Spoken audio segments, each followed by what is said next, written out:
The silence is the first thing that hits me. It's a thick, syrupy silence that clings to the air in our house, a place that's never truly quiet. There's always the gentle click-clack of claws on the hardwood floor, the soft thump of a tail against the sofa, the contented sigh of a dog dreaming of chasing squirrels. But tonight, there is nothing. Just the low hum of the refrigerator and the frantic, panicked thumping of my own heart against my ribs. His leash is still hanging on the hook by the door. His favorite squeaky hedgehog is lying under the coffee table, one plastic eye staring up at the ceiling.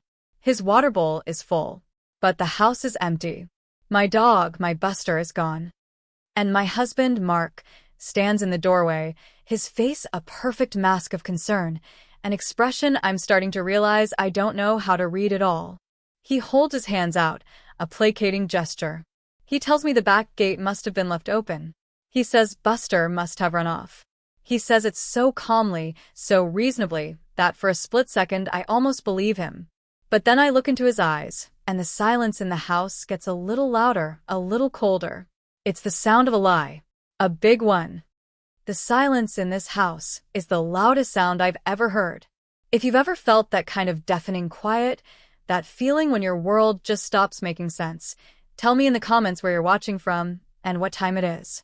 I read all of them. And please, if you haven't already, subscribe. It helps me bring these stories to life, more than you could ever know. Before the silence, there was life. A loud, messy, beautiful life, punctuated by the rhythms of a 10-year marriage and a 70-pound golden retriever. Buster wasn't our dog. He was my dog. I got him a year before I even met Mark, a fluffy, clumsy ball of golden fur who tumbled into my life and filled up all the empty spaces I didn't know I had. He was the one constant, the furry anchor in the choppy seas of my 20s. He saw me through a bad breakup, a career change, and the death of my grandmother. He was the one who would rest his heavy head on my lap when he sensed my tears, his big, brown eyes offering a kind of uncomplicated sympathy that no human ever could. When Mark came along, he knew Buster was part of the deal. Love me, love my dog. I joked on our third date. He laughed, scratched Buster behind the ears, and said, "How could anyone not love this guy?" For years, it seemed true. Mark would take him on long runs in the morning, something my own stamina couldn't handle. He'd toss a tennis ball in the backyard until his arm ached. They had their own rituals, their own bond. We were a family, a pack. But over the last year, something shifted. It was subtle at first, like the slow turning of a season. Mark's runs with Buster became shorter, then less frequent, then stopped altogether.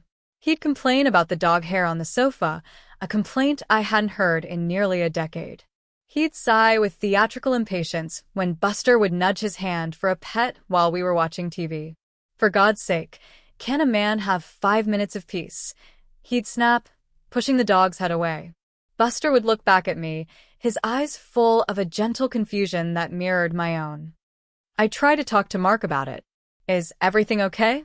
You seem so stressed lately." He would just wave a hand dismissively. "It's work.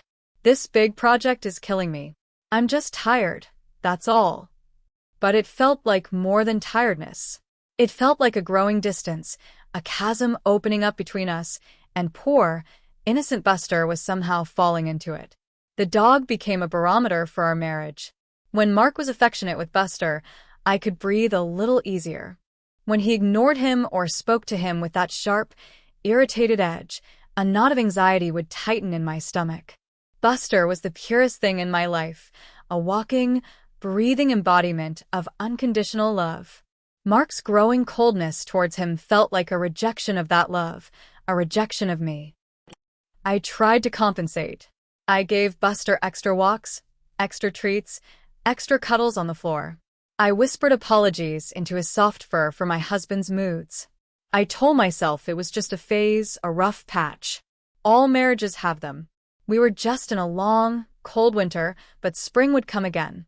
I clung to the memory of the man who had once called Buster his furry co-pilot, the man who had helped me build a special ramp for the porch when Buster's hip started to get a little stiff. That man was still in there somewhere. I just had to wait for him to come back.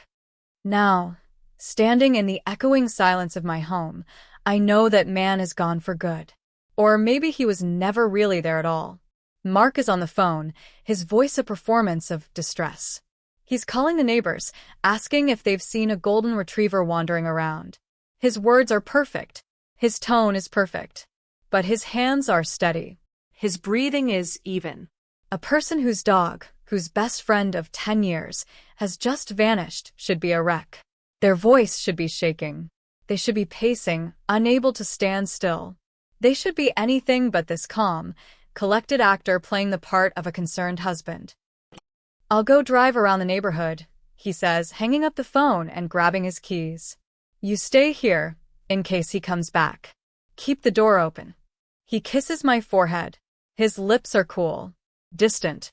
He walks out the door, and the engine of his car purrs to life and fades down the street. I stand there, frozen in the middle of the living room, surrounded by all the evidence of my dog's existence. His scent lingers on the rug. A stray golden hair floats in a sunbeam, and a cold, terrifying certainty begins to crystallize in my gut. He didn't run away. Mark is lying. The first 24 hours are a blur of manufactured panic. My panic is real, a raw, ragged thing that claws at my throat and makes it hard to breathe. Mark's is a fabrication, a carefully constructed show for my benefit. He helps me make lost dog flyers, his face etched with worry as he helps me choose the best photo of Buster. It's one from last summer, Buster sitting in a field of wildflowers, a goofy, tongue-lolling grin on his face. Looking at it feels like a punch to the gut. We paper the neighborhood. We staple Buster's smiling face to telephone poles and community bulletin boards. With every staple I press into the wood, a piece of my denial chips away. Mark speaks to strangers with a convincing tremor in his voice. "He's got a little gray around his muzzle," he tells a woman walking a poodle. "He's the friendliest dog you'll ever meet. He'd never hurt a fly. His performance is flawless. He's the grieving dog dad." And I am the hysterical wife, my eyes red and swollen from crying, my hands shaking as I hand a flyer to a mailman. I play my part because I don't know what else to do. My suspicion is a tiny, fragile seed, and to voice it feels insane. To look at my husband of 10 years and say, "I think you stole my dog," sounds like something out of a movie. It's too monstrous, too cruel to be real. So I push it down and focus on the search. I call every animal shelter within a 50-mile radius. I describe Buster in excruciating detail, from the small white patch on his chest to the way his left ear flops over more than his right. Each time, the answer is the same. No, sorry, no dog matching that description has come in. With every call, the fragile seed of suspicion grows a little bigger, its roots digging deeper into my heart. A friendly, handsome golden retriever like Buster would have been picked up by someone. He wouldn't just vanish. That night, I can't sleep. I lie in bed, staring at the ceiling, listening to Mark's steady, even breathing beside me. He fell asleep almost instantly, a feat of emotional exhaustion, he claimed. But it feels like the easy sleep of a man with no conscience. I slip out of bed and walk downstairs. The house feels cavernous and empty without Buster's reassuring presence at the foot of the bed. I sit on the sofa and pull his favorite blanket over my lap. It still smells like him, a faint, comforting scent of dog and sunshine. I bury my face in the fabric and finally let myself think the unthinkable. Why would he do it? Why would he lie? The complaints about the dog hair, the short temper, the distance, it wasn't just stress. It was something else. A resentment that had been simmering for months. Was it possible he hated the dog that much? That he hated my bond with the dog that much? The thought is so ugly, so poisonous, that I feel sick. I start to retrace the day in my mind. Mark came home from work early, which was unusual. He said he had a headache and wanted to lie down. I had a late meeting, so I left him at home. He would have had a 2-hour window. Plenty of time. Where would he take him? To a shelter far away? To a rescue group? Or something worse? My mind flashes to a desolate road, a car door opening. I shake the image away, a wave of nausea washing over me. No, he wouldn't do that. He couldn't be that cruel. Could he? The next few days are a special kind of hell. I keep up the charade, for my own sanity as much as anything else. We walk the neighborhood every evening, calling Buster's name until our voices are hoarse. Mark holds my hand, telling me not to give up hope. His sympathy feels like sandpaper on my raw nerves. Every comforting word, every reassuring touch feels like another lie, another layer of betrayal. I'm living in a house with a stranger, a man who looks at me with pity in his eyes while he is the sole architect of my pain. Friends and family call, offering their support. They tell me stories of dogs who found their way home after weeks, even months. Their words are meant to be kind, but they just twist the knife. Buster isn't lost. He was taken. And the man who took him is sleeping in my bed every night. I start to watch him. I become a detective in my own home, searching for a clue, a crack in a story. I check his car's GPS history. Nothing. It's been wiped clean for the past week. I check his phone records. No strange numbers. I go through his credit card statements. Just the usual charges for gas, lunches, and a few things from a hardware store. There is no trail. He's been careful. Too careful. The meticulousness of his deception is almost as chilling as the act itself. My grief begins to curdle into something else. Something harder and colder. The tears still come, but now they are laced with anger. The despair is still there, but it's sharpened by a burning need for the truth. I stop crying in front of him. I match his calm. I talk about Buster in the past tense, a subtle shift he doesn't seem to notice. I tell him, maybe we should accept that he's gone. I see a flicker of relief in his eyes, so quick that I might have missed it if I wasn't looking so closely. Maybe you're right, honey, he says, wrapping an arm around me. It's been over a week. We have to start moving on. His touch makes my skin crawl. Moving on. He wants me to move on from the dog he stole from me. He wants me to pack up the dog bed, put away the food bowls, and erase a 15-year chapter of my life, as if it never happened. And in that moment, sitting in his false embrace, I know that my marriage is over. The only question now is how I'm going to prove it. The search for Buster is over. The hunt for the truth has just begun. My world shrinks.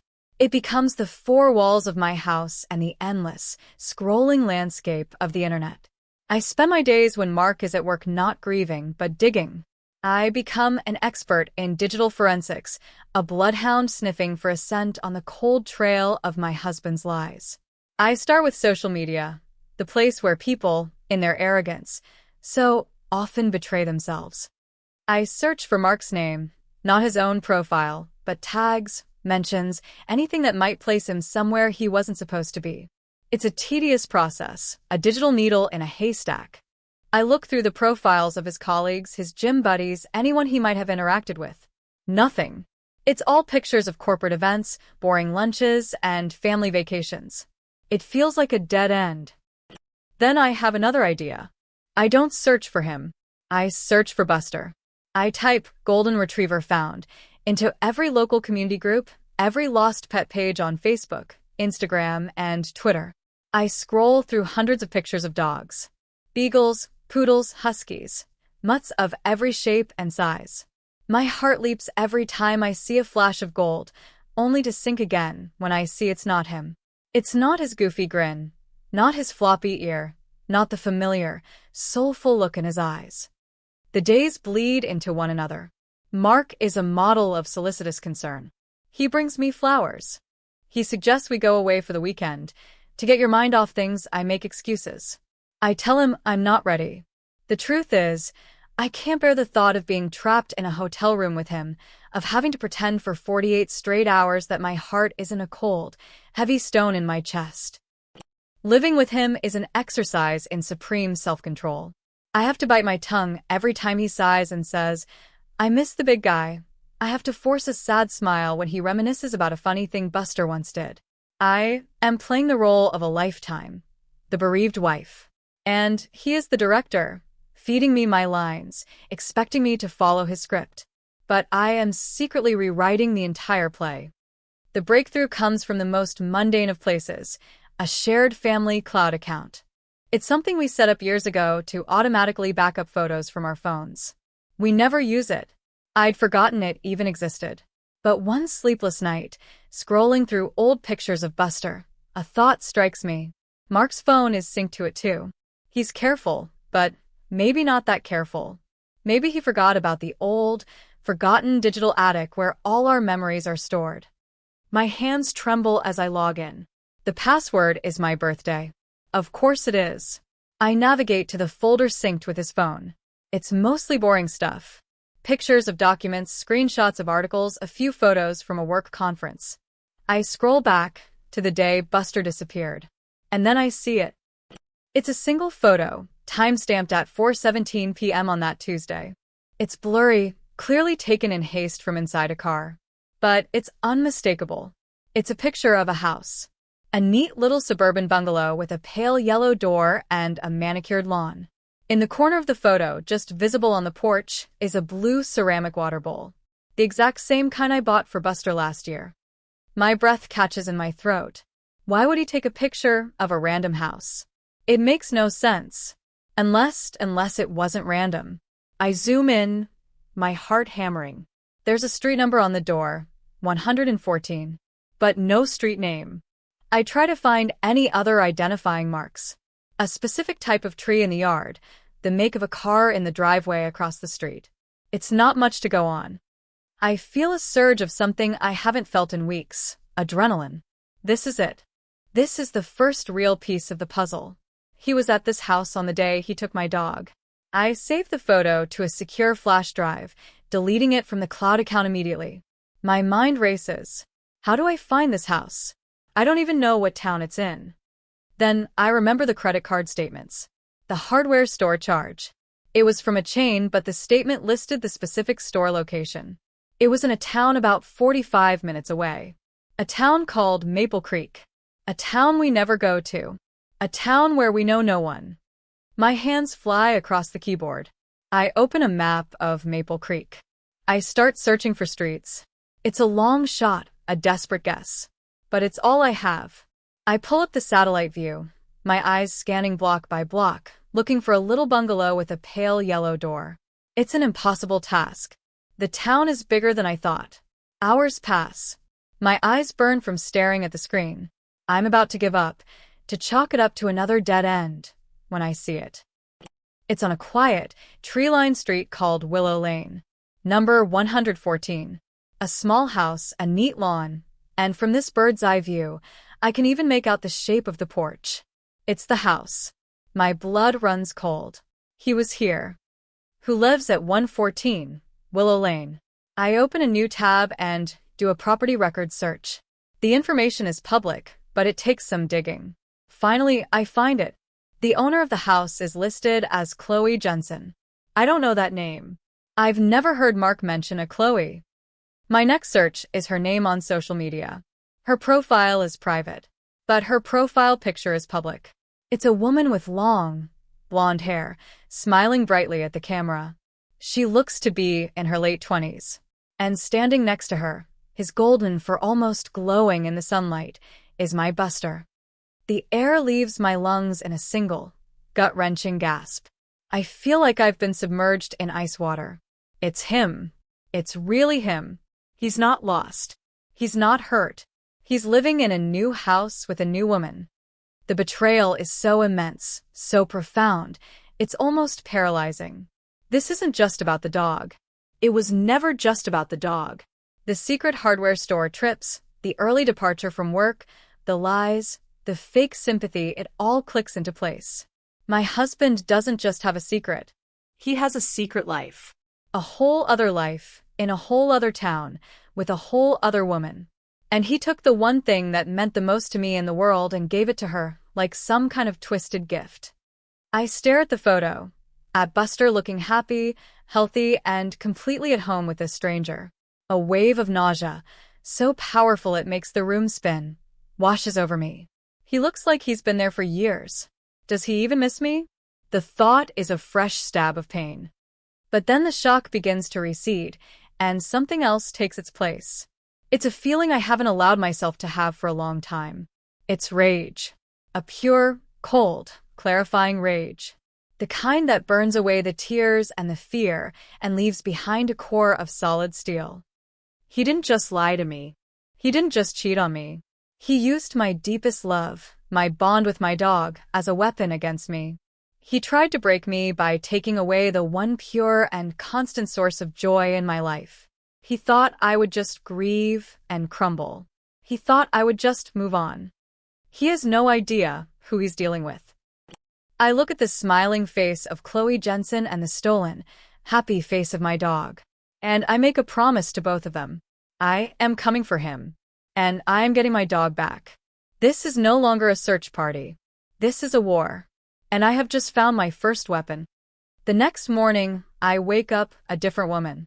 The grief-stricken wife is gone, replaced by a cold, methodical strategist.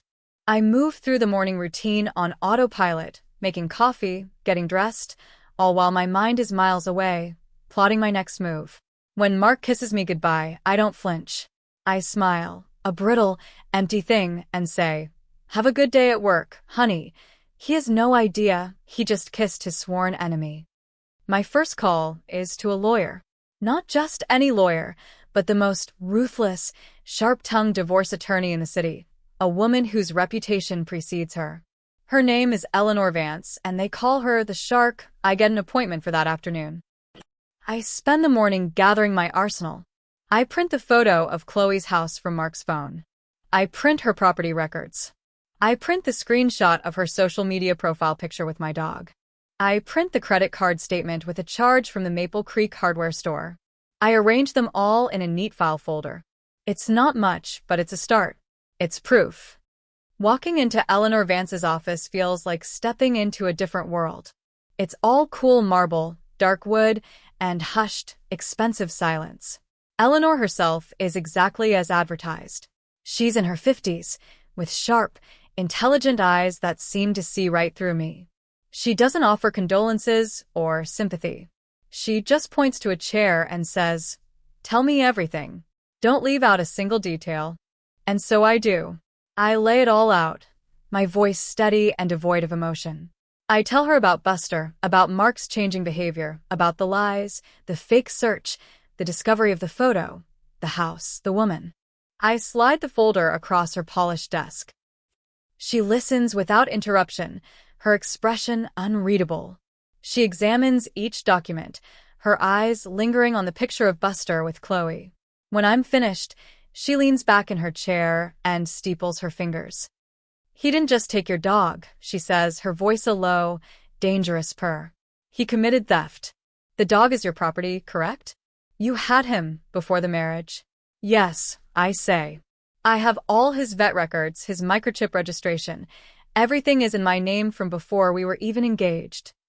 A slow smile spreads across her face. It's not a friendly smile. It's the smile of a predator that has just caught the scent of blood. Excellent. This is not just a messy divorce.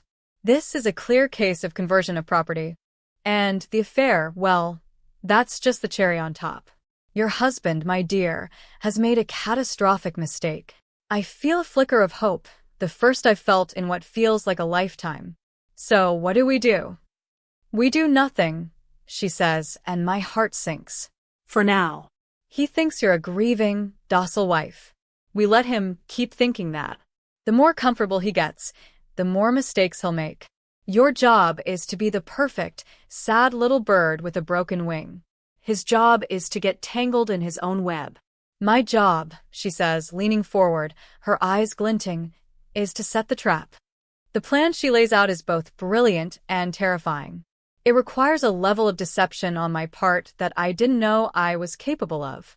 I have to continue living with Mark, acting the part of the heartbroken wife who is slowly, reluctantly moving on all the while. We will be gathering more evidence. Eleanor hires a private investigator to watch the house on Willow Lane, to document Mark's comings and goings, to get clear, undeniable photographic evidence of him, the mistress, and my dog, all playing happy family. "We need to build a case so ironclad that he won't have a choice but to surrender," Eleanor explains. "We don't want a long, drawn-out fight. We want a swift, brutal decapitation. We'll hit him with everything at once. The affair, the theft of the dog, the emotional distress. He won't know what hit him.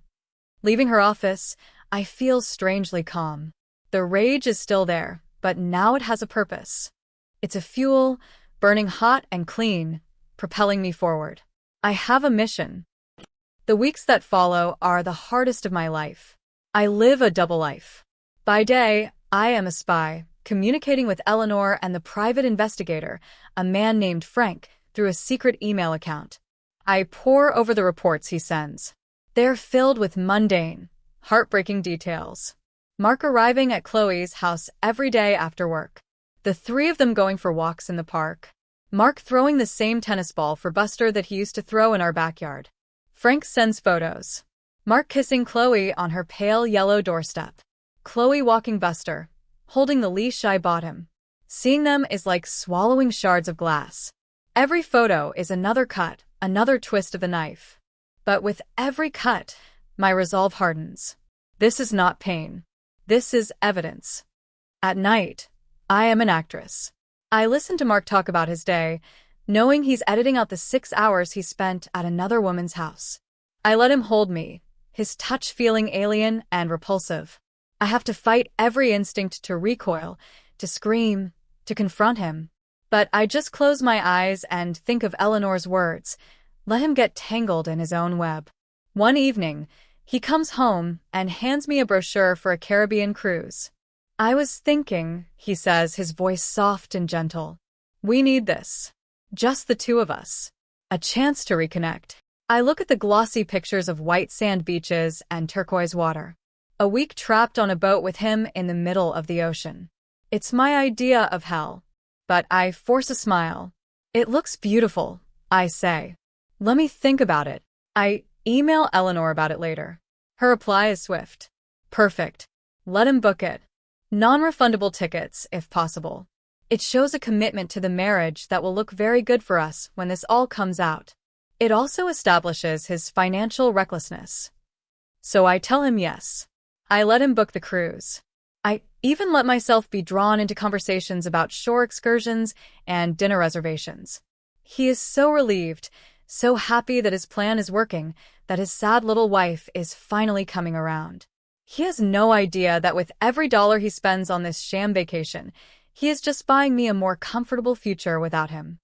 The private investigator, Frank, gets the final piece of the puzzle. He manages to get a clear shot through Chloe's living room window one evening. It's a picture of Mark and Chloe on the sofa, watching TV. And curled up on a dog bed by the fireplace, a dog bed I've never seen before, is Buster, fast asleep. The photo is the smoking gun. It's the final nail in the coffin of my marriage.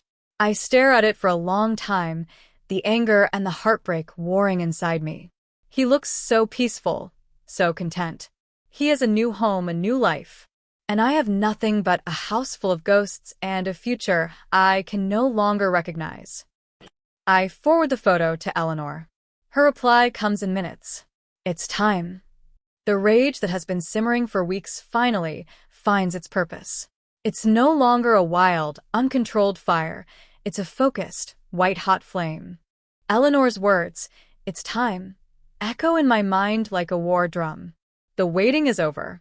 The acting is over. The phase of quiet, meticulous evidence gathering has ended. Now the offensive begins. Eleanor and I meet to finalize the strategy. The divorce petition is a work of art, a brutal, poetic document that lists Mark's transgressions in cold, legal language. Adultery, dissipation of marital assets, extreme emotional cruelty, and, of course, conversion of property, with Buster listed as Exhibit A. But the masterstroke, the part that makes this more than just a standard divorce filing, is the second document Eleanor has prepared, an emergency ex parte motion for the immediate return of stolen property. This is our Trojan horse, she explains, tapping the document with a perfectly manicured finger. We file this along with the divorce petition.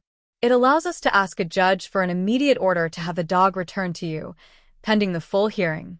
Because you have clear proof of prior ownership and clear evidence of the theft, a judge is very likely to grant it.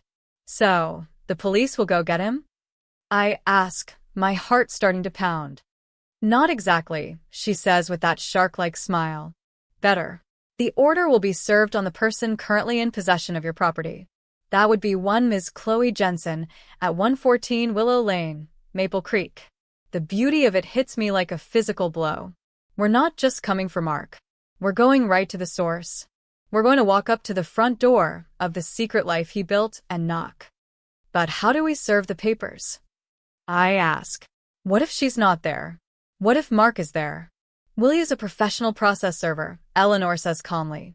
And we will time it perfectly. According to Frank's surveillance, Mark leaves her house every weekday morning at 7:30 a.m. to commute back to the city. Chloe, who apparently works from home, is always there. We'll have the server arrive at 9 a.m. sharp. Mark will be safely behind his desk, completely unaware that his entire world is about to be set on fire. The plan is terrifyingly perfect. It's a precision strike, aimed at the heart of his deception. The next few days are a strange, surreal waiting game. I still live in the house with Mark. I still make him dinner. I still ask about his day. The duplicity is exhausting, but the thought of the coming storm gives me a strange, electric energy. He talks about the cruise, showing me pictures of the ship's Lido deck. I nod and smile, and inside, I'm counting down the hours. The night before the plan is set to unfold, I can barely breathe. Mark is beside me in bed, snoring softly. He looks so peaceful, so oblivious. This is the last night he will ever sleep with the blissful ignorance of a man who thinks he has gotten away with it all. Tomorrow, his carefully constructed universe will shatter. I feel a pang of something not pity, but a strange, sad nostalgia for the man I thought he was, for the life I thought we had. But it's fleeting.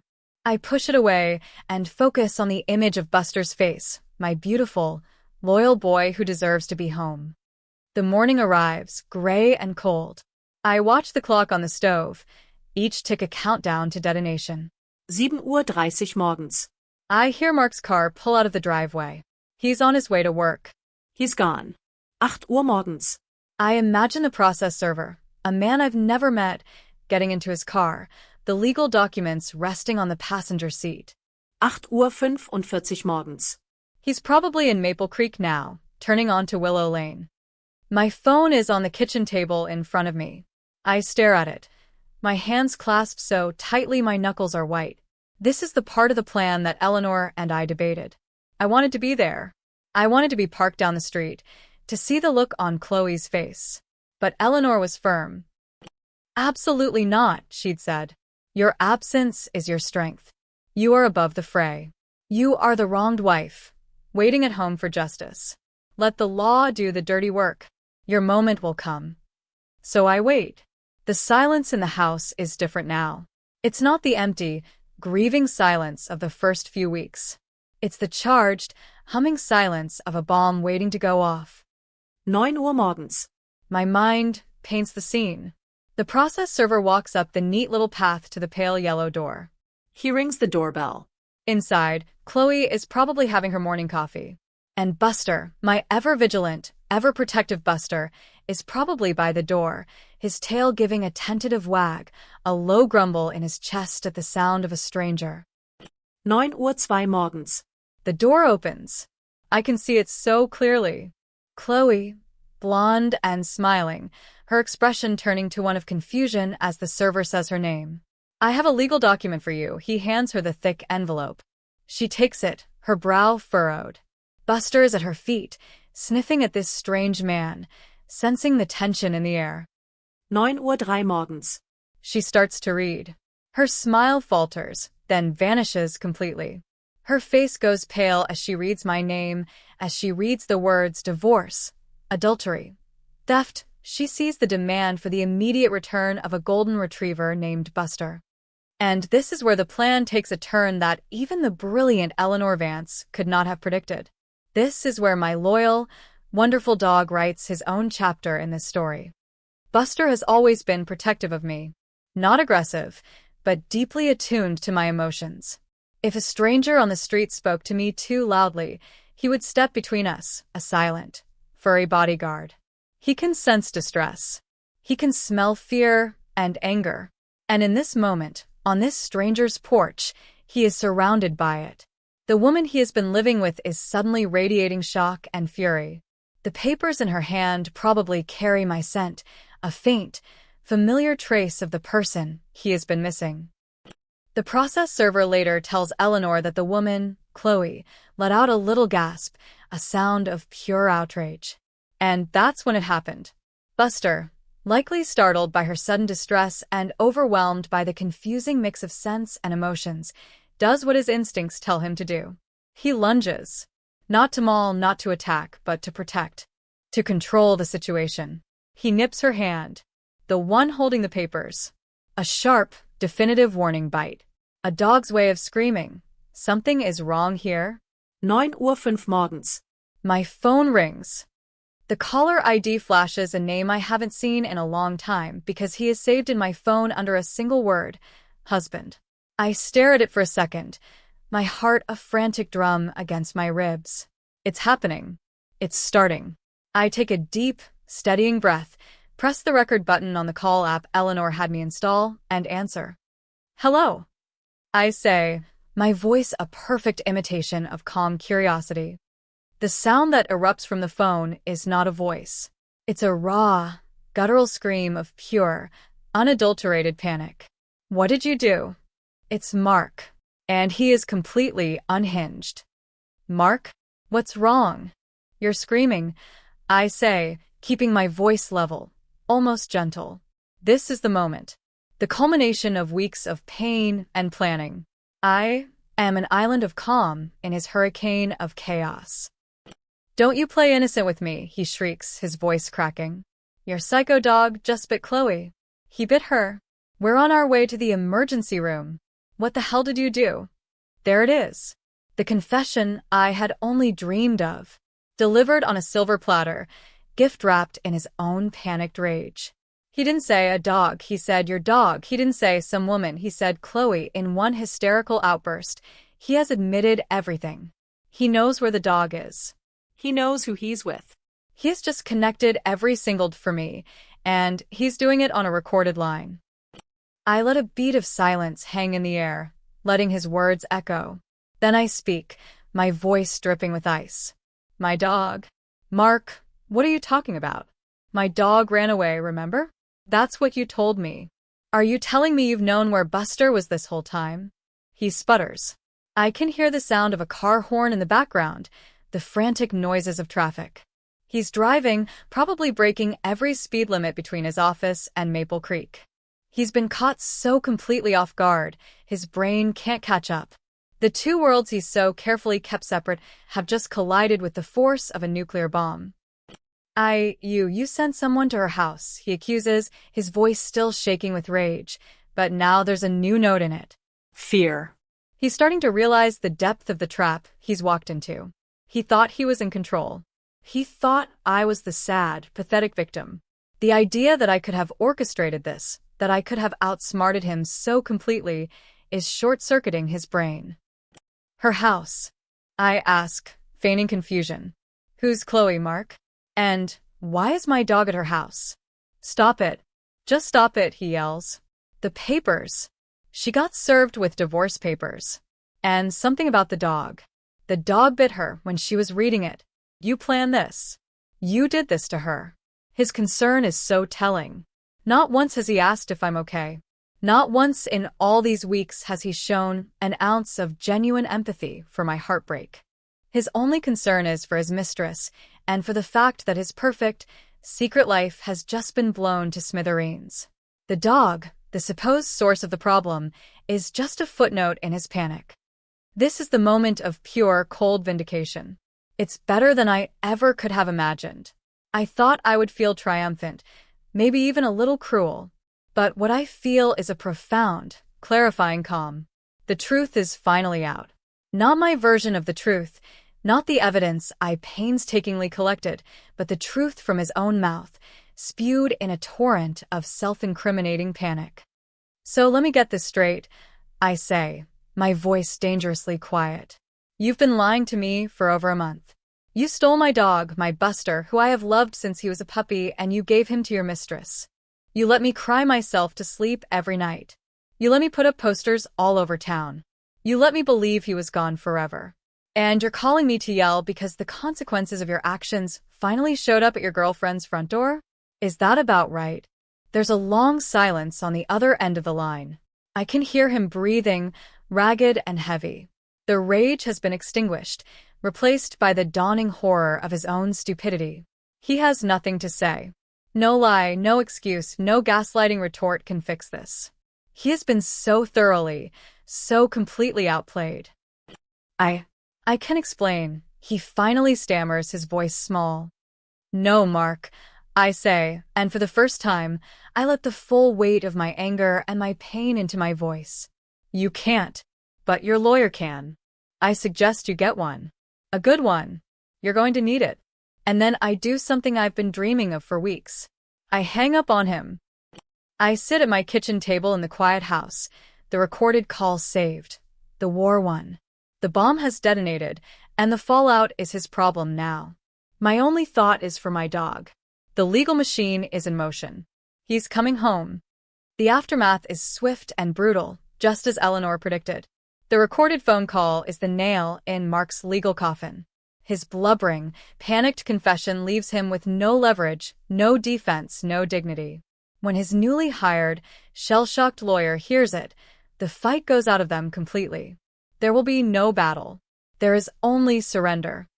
The emergency motion for Buster's return is granted by a judge the very next day.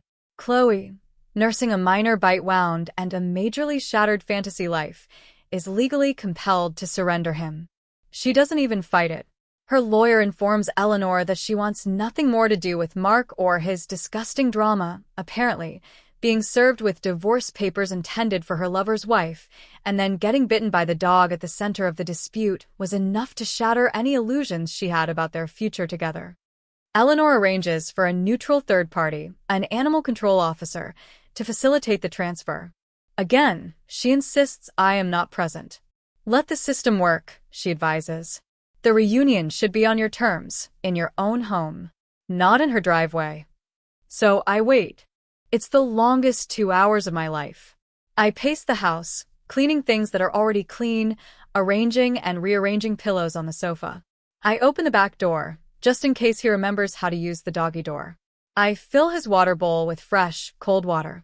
I line up his favorite toys by the fireplace. Then I hear the rumble of a truck outside. My heart leaps into my throat. I rush to the window and see the animal control van parked at the curb. A uniformed officer is walking up my driveway, holding a familiar red leash. And at the end of that leash, his tail wagging so hard his whole body is wiggling, is my Buster. I throw the door open. He sees me. His body freezes for a split second, his ears perked, as if he can't believe his eyes. And then he lets out a bark, a sound I haven't heard in weeks, a sound that is pure, unrestrained joy. He pulls so hard on the leash that the officer can barely hold on. She unclips it, and he barrels into the house, into my arms, a 70-pound missile of pure love. I collapse to the floor with him, my arms wrapped around his neck, burying my face in his familiar-smelling fur. He licks my face, my ears, my hair, whining and whimpering, his whole body trembling with excitement. All the grief, the anger, the stress of the past month melts away in that moment, replaced by a wave of overwhelming relief and love. He's home. He's safe. He's mine. The officer smiles kindly. Looks like he missed you, she says. You have no idea. I choke out, the tears finally coming. But these are not tears of sadness. They are tears of reunion, of a piece of my soul being returned to me. The divorce is a formality. Mark agrees to every single one of our demands. He has no choice. I get the house. I get a significant portion of his retirement accounts. I get everything I am entitled to, and then some, as compensation for the calculated cruelty he inflicted. He moves out within a week, a ghost in his own life, packing his boxes in silence while I sit on the sofa, stroking Buster's head. He tries to apologize once, a mumbled, pathetic string of words about being unhappy and making a mistake. I just look at him, my expression blank.